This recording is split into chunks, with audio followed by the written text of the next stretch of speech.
This is the week 9 update check-in of The Artist Way.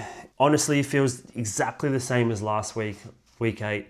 Kind of like there was no real movement or progression in the course or in my creative recovery at all really this week. It just feels like another quiet, dull week. But regardless, I'll go through how I felt for the week and some of the lessons and tasks that I did. So this week, week 9, is about recovering a sense of compassion. And it just says here, this week finds us facing the internal blocks of creativity. It may be tempting to abandon ship at this point, but don't. We will explore and acknowledge the emotional difficulties that beset us in the past as we made creative efforts. And to me, that's just a bunch of sort of more fluff at the start of the chapter, but it is what it is. The first part of the chapter is about fear, and I feel like I've touched on this a number of times throughout the weeks and the chapters and some of the tasks. And really, most of the blockages that I feel that I have, and I'm assuming most people that do the creative or the artist way, it's usually rooted in some sort of fear. Maybe it's fear of feeling how you felt as a child when you were told that you weren't good enough at doing a particular skill or creative endeavor or something like that. There's fear of failure, fear of success, so many different types of fear, right? And all of them are basically the opposite of like love and compassion and hope.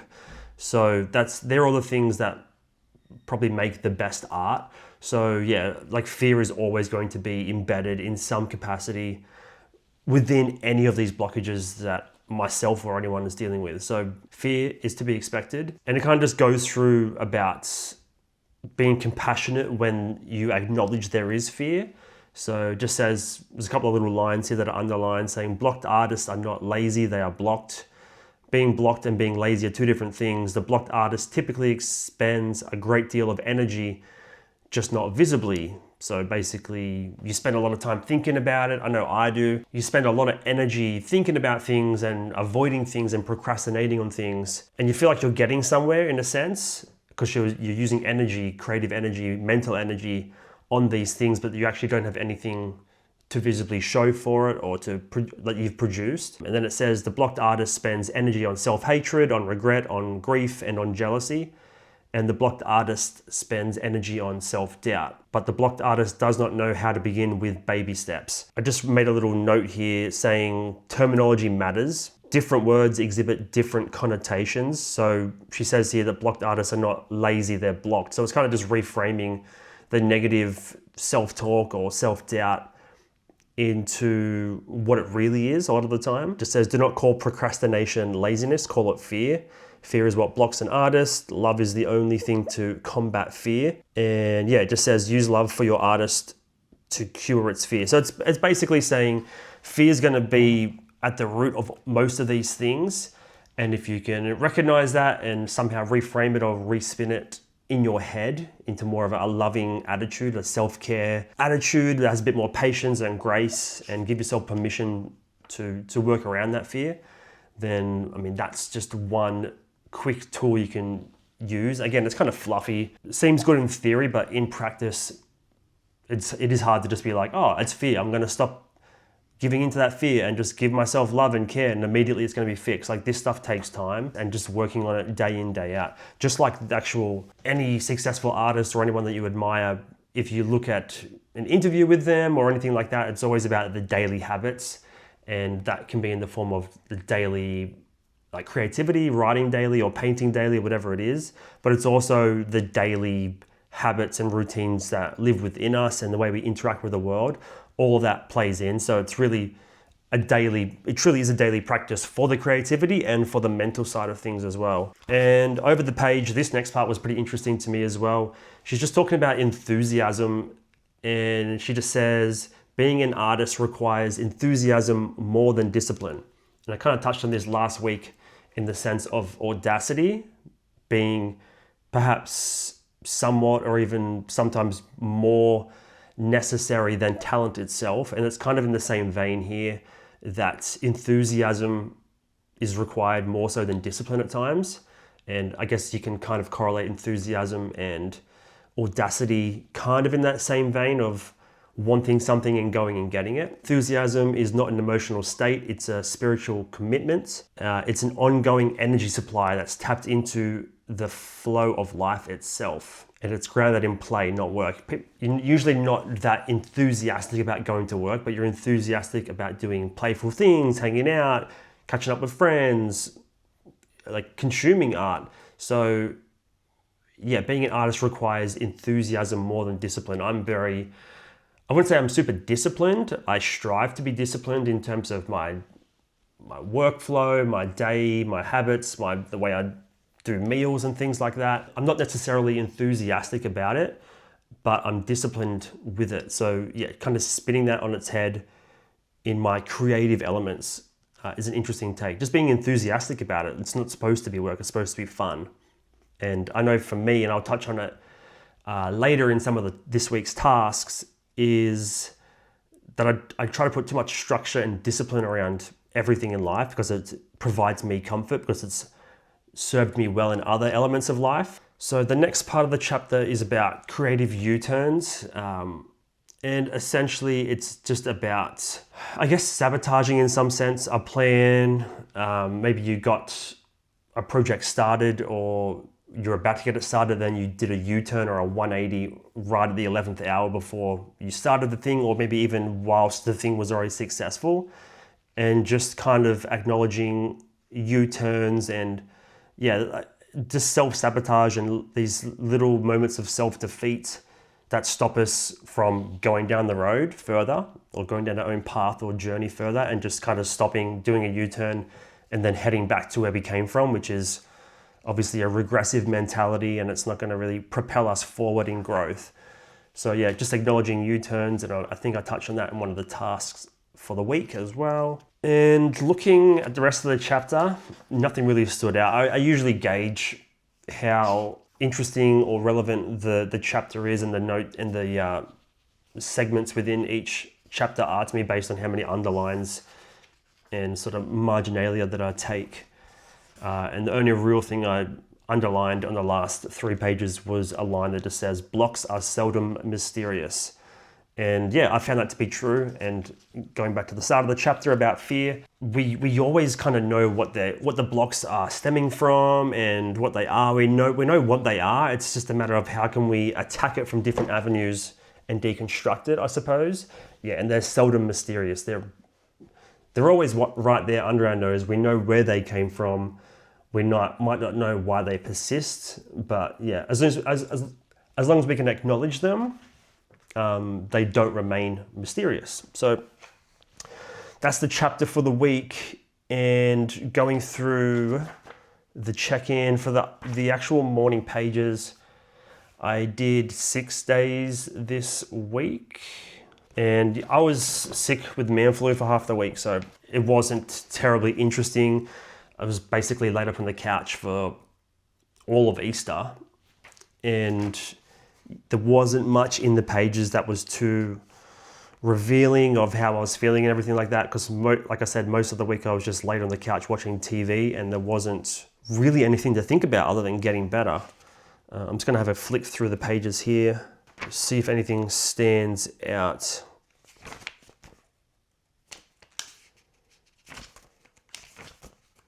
It's a lot of just complaining that I'm sick and just being frustrated that I can't really do what I wanted to do this week. Yeah, just being, I guess, comfortable with that fact. So yeah, did 6 pages of the morning pages, and that was that. Pretty boring on that front. For the artist date, I did just some painting actually. Sarah has like a tub of basically like just a junk drawer full of paints and brushes and random things. So I just thought I'd go and do that for an hour or two on yesterday. Actually, I did it on Sunday and just painted. It reminded me of the first 2 or 3 weeks of doing the artist date, where I could feel my mind just turn off and just give in to the fact that I was doing nothing for the next X amount of hours other than create. And that's the feeling I probably missed for the last 4 weeks, when I was trying to do different things in the city and trying to read books I wasn't that interested in and trying to like be clever about it. This week, just painting, free flowing with no plan really in mind, or I mean, I don't really have an artistic or a style of a painter that I'm trying to replicate or anything. So it was purely naive creativity, which was the most fun, playful part. And yeah, that was just fun. Put on some 70s Japanese jazz. Yeah, that was cool because it was just interesting music and tones without the lyrics for me to think about. I didn't have to think about anything. I could just enjoy the instruments and the tone and the vibe they were creating. And then that could kind of influence just how my hand was moving on the canvas. So that was essentially what I want my art estates to be in terms of, it doesn't have to be performance or a high quality art piece. It needs to be able to unlock the part of my brain that needs unlocking to be playful. And that did the job. So that was pretty cool. And I'll finish that off maybe this week. All right. And for the tasks for the week, there wasn't that many in the book. I think there was like 4 and I did 3. If you're watching these videos, these are all just designed for me. I know I do reference you if there's anyone watching, but I'm just giving context in case someone is maybe going on the same journey and wondering how I'm doing things.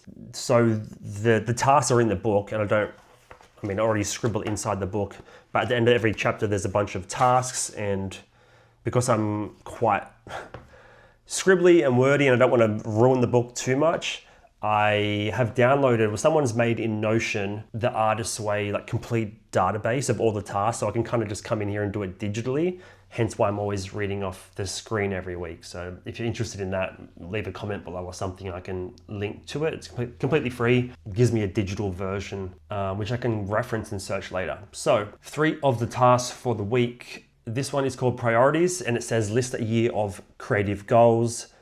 So list for yourself your creative goals for the year, list for yourself your creative goals for the month, and then your creative goals for the week.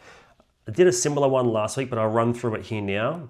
And these aren't things that I am going to be strict and adamant that I will complete, but they're dreams, they're goals. So for the year of creative goals, publish weekly on Substack and YouTube to build confidence in the new form of my identity, which is this version of me. You can maybe go back to some older videos and kind of see the transition that I'm going through into the kind of things I want to talk about and do online now compared to 12 or 24 months ago or whatever. So yeah, one of the goals is publish weekly on YouTube and Substack in my more natural, confident identity. And I'm already doing that by doing these videos, which are completely separate or different to what I've ever done on here before. And that's the first start in becoming confident in that. Second goal is to control the urge to rely on perfectionism.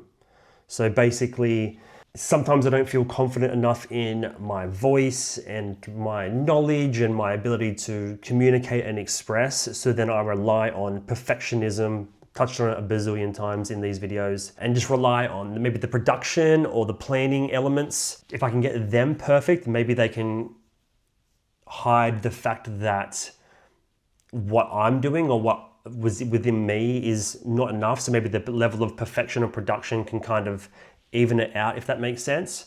So I'm just trying to control the urge of relying on the perfectionism to get me to where I want to be, as opposed to just relying on me and my abilities. Third is build a rhythm around my creativity that balances expression and rest. So the rest element's very critical to me, and doing the art estates have really allowed me to be confident and be comfortable knowing that rest is definitely part of the process.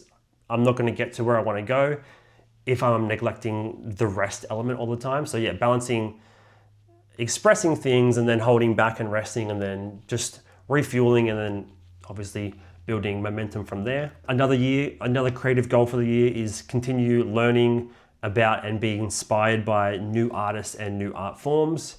A lot of the time in the last few years working for myself, I would just consume average or generic, mediocre type of content just to kind of get through the days, but I wasn't really discovering or embracing or finding new creative things that were inspiring. So doing the art estate alone has already done that a number of times with different films, and artworks and things that I've uncovered along the way. So just kind of being more open and receptive to new art forms to be influenced by, not to replicate or mimic necessarily, but just to be inspired and to see what other people are producing in the world. And the other one is just being comfortable and giving myself permission to invest in like the little luxurious things where necessary. So that was the year of creative goals, and then obviously I can break that down into smaller chunks. So for them, in terms of the next month of creative goals, will be release for YouTube videos, obviously one a week, release for Substack newsletters, which I'm already kind of doing these videos and repurposing them as newsletters as well, just to get the ball rolling and being comfortable with everything. In addition to those 4 Substack newsletters, I have been doing for the last 3 or 4 weeks a weekly field notes newsletter, which is actually really fun. It comes out every Sunday. This is not supposed to be a plug or anything, but it comes out every Sunday evening. And it's basically just a whole bunch of dot points and notes, field notes of different things I've consumed throughout the week, different YouTube videos, articles, books I might have read. I usually take a bunch of notes as I'm listening to things if I start getting ideas or things start resonating with me or triggering for me, triggering in a good way. And yeah, just put a bunch of notes there. It's usually about 5 to 7 different videos or podcasts and things. And I'll make a bunch of notes, and they're from all sorts of different industries and categories. Sometimes it's AI, sometimes it's about writing, sometimes it's about content creation, business. It kind of just is a bit of everything, which reflects who I am and what I do, and like the multifaceted layers that I'm interested in. You can go over to my Substack and you can subscribe to that if you want, but that's just something that I'm enjoying doing a lot, because it's just taking the week and kind of consolidating it into just one little like neat package, I suppose, for the week. So yeah, that's another one of the monthly goals, just to maintain that. Another goal for the month is to frame or display a piece of art that I've made during this 12-week course in the studio. So I guess that's more about being proud of not a perfect piece of art, but just the ability to create something and then putting it on display and being proud of it in its unpolished form. So yeah, I don't know, I'll put it on the bookshelf or something. I don't know what that will be, but I'll get around to that. Maybe it can be the painting I finished this week. And then for the weekly creative goals, it's obviously all of those previous ones, but then divided by 4 essentially. So create a video, write more of a personal story-driven newsletter, because right now they're just repurposed from these videos. So really trying to tell a story that I have to tell, and then finish a painting. So yeah, I'll finish the painting and frame it, I suppose. And another thing for the week will be expanding 5 of my morning pages thoughts. So I have a bunch, probably too many orange tabs of ideas and things to dive into further, and that's kind of overwhelming to think about going back through here and pulling the best things out. I don't really want to do that, but it's necessary because there's some good stuff in there. It's just a matter of going through the bad ideas to get the good ones, but that's part of the process. So the next task for the week is Uturns, and I touched on it just before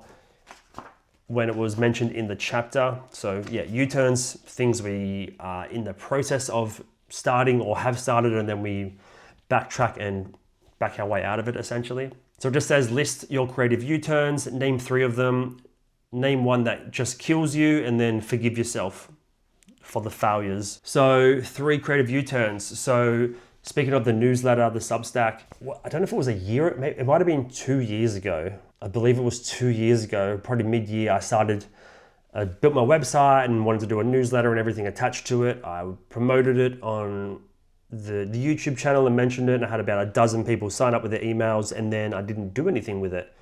And just procrastination, perfectionism, life got in the way, work got in the way, and I just stalled out. I never really did anything with it. And then, yeah, that was just a creative U-turn that I just backed out of, just because I guess I didn't care enough about it at the time to take it seriously. And yeah, I got 10 or 12 email sign-ups straight away, which was amazing. And I appreciate everyone for signing up. And then I guess I felt bad for just abandoning that. And I suppose the people that signed up didn't know they were missing out on anything anyway, because they hadn't expected anything at that point. And since starting the Substack earlier this year and just doing it weekly with these Artist Way check-ins, I've added that list of original subscribers, email subscribers to the new newsletter, and most of them seem to be opening it and enjoying it. I haven't really had much feedback, and that's completely fine. But it's more the fact that I backed out for no reason other than I was just, I suppose, not enthusiastic about it, referring back to one of the points in the chapter.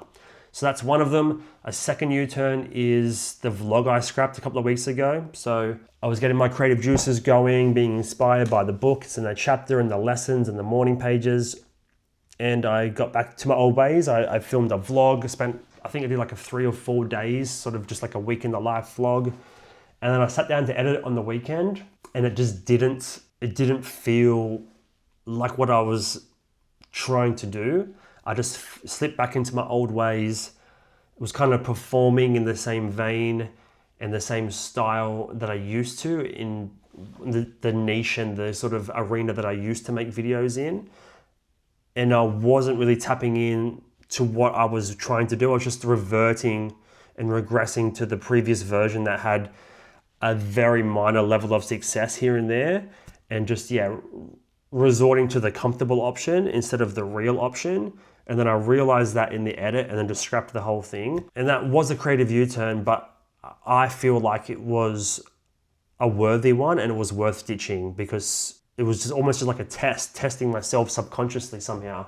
And I failed the test while filming, but then I caught myself in the edit and I wasn't prepared to release something. And it just didn't feel like the newer version of me was trying to break through or thrive. I just felt like the old version was just like trying to hold me back. Very weird. It happened. I boycotted that.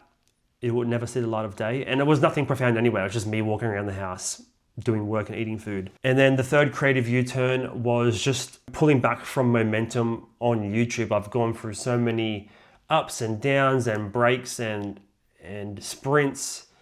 And usually I get motivated and I have 2 or 3 months where I'm posting every week, having a lot of fun with it, spending my weekends filming and editing and having fun. But then I soon realized that I'm not fulfilled by the stuff I'm creating. And that's because I'm limiting my options and capabilities of what I can produce. And I just feel like I'm crippled by being too multifaceted almost, because I have so many things that I do and interested in, and they're always changing and morphing.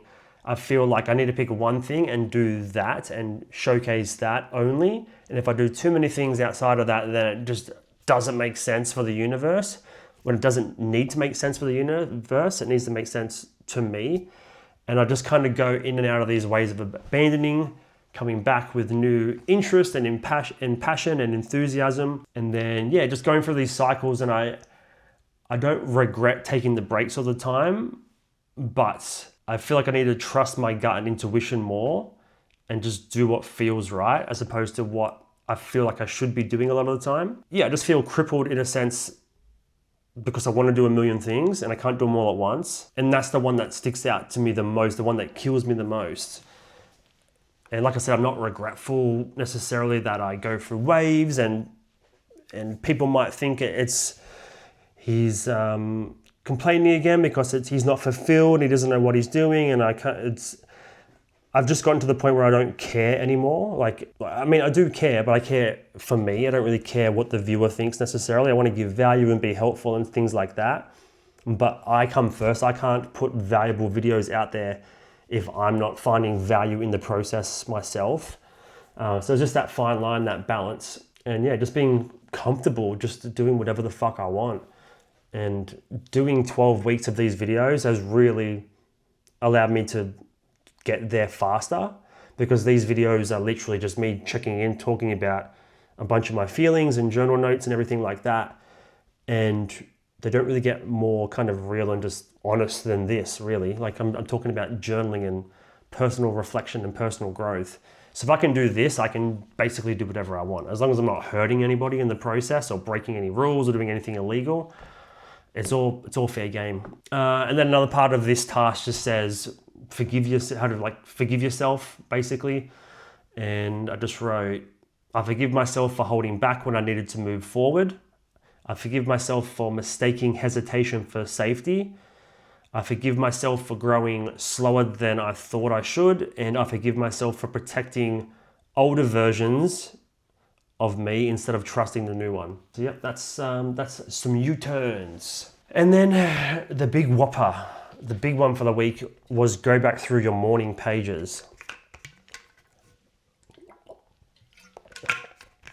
Now I did cheat on this one. I did cheat. It does say in the book to go through with a highlighter, go back through all your pages. I got 2 A5 pages that I've filled in now. And it says go through and highlight them, don't judge, and just kind of highlight insights and things like that. I honestly just didn't want to do that, very resistant. And I use ChatGPT and different AIs a lot to just help me research and get answers to things and speed up the workflow. So I've actually taken photos of every single page of my scrappy handwriting and fed it in to some handwriting to text like software that analyzes it. So I have a digital version of all my notes for future reference. And as AIs get better and better and can have larger context windows and be able to understand more and more text in one sort of go, one passing, then over time I can use that to my advantage to just look at all of the weeks that I've done, all the notes that I've done, and look for the common threads, the common themes.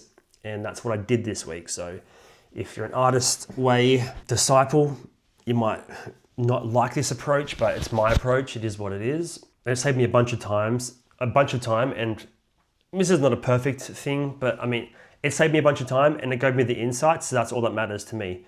So it says, don't judge your pages or yourself. This is very important. It will be boring, it will be painful. I skipped those 2 things. Take them as information, not an indictment. So the first thing is about taking stock. And the question is, who have you consistently been complaining about? So every single week I complain about myself. I express frustrations about distractions because I work from home and there's a million things that get in the way.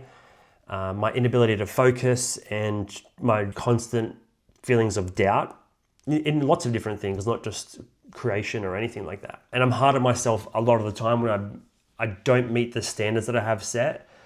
And the standards that I set for myself aren't crazy, but when I don't hit them and I know they're achievable every day, that gets me down and I get it turns into a bit of a negative self-talk, but it often doesn't translate off the page and seep into the day. It usually stays on the page. I might think about it briefly here and there throughout the day, but I feel like once it's out and on the page, I've then created space in my mind to move forward for the day. I'm not dwelling on it necessarily.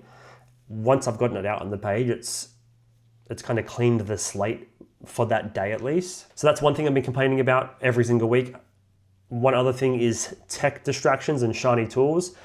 It appeared probably half the weeks because I'm so interested in news and technology and things that are popping up and structure and process. I'm always interested in new AI tools and programs and things, and they can slowly take over the day because they're exciting. I get ideas and inspiration about different things I can build and do and save time with by using them. And that ultimately just becomes a shiny object syndrome, and it distracts me from the real work, which is more creativity, more business relationships and business work and those sorts of things, and relationship work. And I probably spend too much time fiddling and playing with technology just because it's there and it's fun. And I feel like I'm slightly ahead of the curve if I'm getting in early, but then I don't really take it anywhere fanciful or profound or gigantic in terms of like making a business or making a product from it or anything. I just enjoy playing like a little video game for an hour or two, and then I kind of abandon it, and it's becoming a problem. So I need to try and save that for like weekends or something instead of impacting my day. But the fact that I've written about it for about 4 different weeks means it's a problem. And then one other thing I've been complaining about is just physical fatigue and health. I've just been sick for the last week. The week before that, I think I was sick or tired from something else. And another week I was hurt my neck or whatever, complaining about not being able to meet the standards because I'm sick or, I need to rest and recover.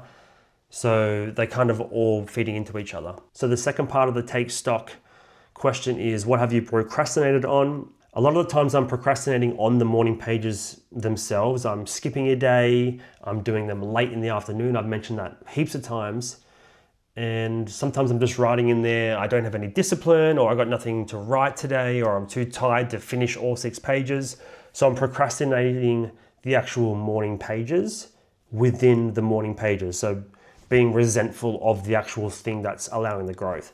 And that's not going to get me to where I want to be. That's one thing. And then the second thing is procrastinating on the actual content and the planning, and again, trying to have a perfect structure and game plan and strategy before I move the needle. The next question is, what have you allowed yourself to change or accept over the last 9 weeks? So despite all the complaining and all the procrastination, I've allowed myself to accept the fact that a week at 50% output is better than nothing. Yes, it's not 100 where I'd like to be. If I can get over 80 or 85% of what I think is possible, that's amazing. 50% sometimes is just gonna have to be good enough. And it's even better if I can do 50% and get extra rest that I wasn't prepared to get before on top of that. So kind of looking at those 50% weeks as glass half full, and trying to get the rest in, knowing that the work hasn't been done, in hopes that the week after will be closer to 100%. So that's one thing I've allowed myself to change or accept. Another one is the creative process isn't linear. I can't do everything at once, so I need to just focus on the skill and mastery elements. And that's just something I'm always dealing with. And now I've allowed myself to accept that a bit more. And then probably the biggest one is just embracing the recovery and the artist states, allowing it to give myself a chance to stop and reset and play and have fun without any sort of judgment. That's one huge realization, and giving myself permission to spend a bit of money, $100 here and there, or whatever it is, $10 here and there, just to add a simple touch of luxury where necessary. And that's just a form of self-care, a form of active recovery. And I've embodied that now, and I'm willing to include that going on. And that's just a simple thing. Sometimes I feel like I need to earn something nice, but really that's just, I'm quite frugal. So yes, I want to be frugal and I want to deserve things, but also not to the point where I haven't done anything nice for myself for 18 months. I want to make sure it's on somewhat of a consistent basis. So after the take stock element of this task, the next one was take heart. So it just says, many of us notice an alarming tendency towards black and white thinking. Don't be thrown by this. So I just I used ChatGPT to kind of analyze the 9 weeks that I've done so far to kind of identify where I have these black and white thinking. And this is probably one of the bigger issues that I have just in life and relationship and expectations in general. I'm very black and white because I have a science degree, and I used to read papers and results and discussions of science. There's usually one clear answer. Trying to involve more creativity in my life is giving into the fact that there's more gray in the world. There's more in between. It's not just, everything's not binary. And sometimes you do need to have that mindset, but I need to be able to allocate when something allows for black and white thinking and when something allows or should allow for more open and sort of gray thinking, I suppose, for lack of better terminology. Some black and white thinking and they kind of contrast against one another within morning pages that I've written. Sometimes I write I'm lazy, and then sometimes I write I'm doing my best. So they're literally just opposites. So that's black and white thinking. Another one is this week is a write-off, because I might have only done 5 pages, or I've missed the standards that I've set for myself, and I've said this week is a write-off. And then the other end of the spectrum, I might write on the next day, there's still time to make progress. So it's like sometimes I feel defeated and sometimes I feel like it's possible, and that's kind of black and white thinking. And then probably the bigger one that I've dealt with the whole time is music is a trap, and you're just trying to find comfort in reverting to something that you don't have to put too much effort into, and it's easy and it's distracting and you're just kind of hiding away. So music is a trap versus music is healing, which I believe it's more of a healing thing for me. But then, yeah, sometimes I feel like it's a trap. So that's kind of the contrasting thought process that's resurfaced a few times throughout the 9 weeks. So that's pretty much it for week 9. An interesting week. There's only 3 weeks left now, and I don't know what to expect. I don't know how I'm feeling for the next few weeks. Like just mentally and physically, I've been kind of sick and not feeling great. I feel like that isn't impacting my ability to like really enjoy the artist way.